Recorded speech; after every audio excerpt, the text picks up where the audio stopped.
Selon la police, des journalistes de la télévision nationale ont été pris en otage par des jeunes gens armés. Des tirs ont également été entendus à l'aéroport international de Kinshasa et a priori dans un camp militaire. Adam Jemizi, bonjour. Vous êtes journaliste à Kinshasa. Avez-vous plus d'informations sur ces tirs qui ont été entendus dans divers endroits de la capitale congolaise ? Oui, écoutez, la situation à l'heure où nous parlons demeure assez confuse. En même temps qu'il y a eu une attaque autour du bâtiment de la RTNC, la radio-télévision nationale, la chaîne officielle, donc qui a été attaquée par un groupe d'hommes tôt ce matin vers 8 heures locale. En même temps, on a entendu des tirs non loin de l'aéroport et dans un camp militaire, le camp Tchachi. Alors, on ne sait pas trop si ces tirs sont liés à l'attaque de la RTNC.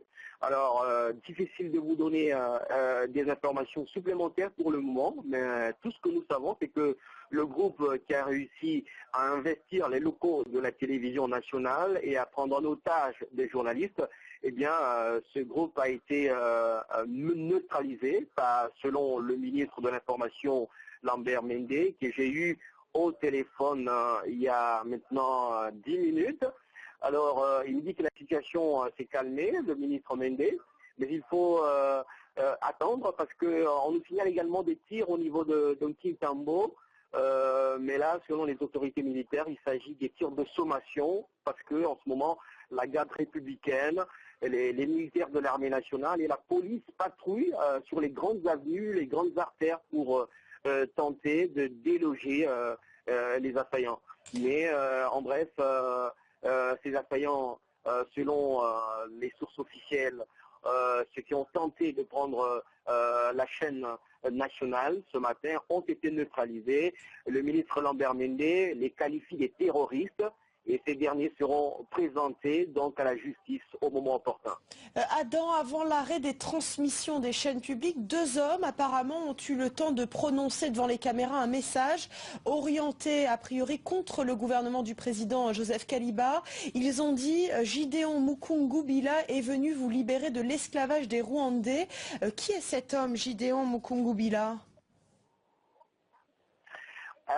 Mukungubila, on est connu à Kinshasa comme étant un prophète de Dieu, mais ce prophète qui a toujours condamné ou lancé des attaques verbales assez acerbes contre le pouvoir de Kinshasa, n'a jamais été en odeur de sainteté avec le pouvoir en place.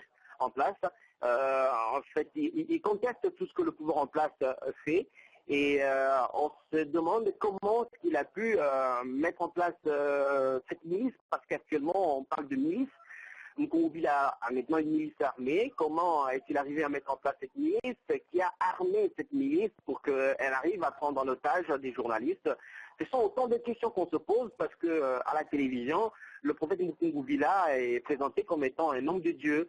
Et maintenant, la police est en train de faire des enquêtes, l'armée nationale patrouille et on tente de retrouver ou de neutraliser les poches de résistance des miliciens de ce prophète. Merci beaucoup Adam Jemizi pour toutes ces précisions. On reviendra bien sûr sur cette situation à Kinshasa en République démocratique du Congo dans nos prochaines éditions. Michael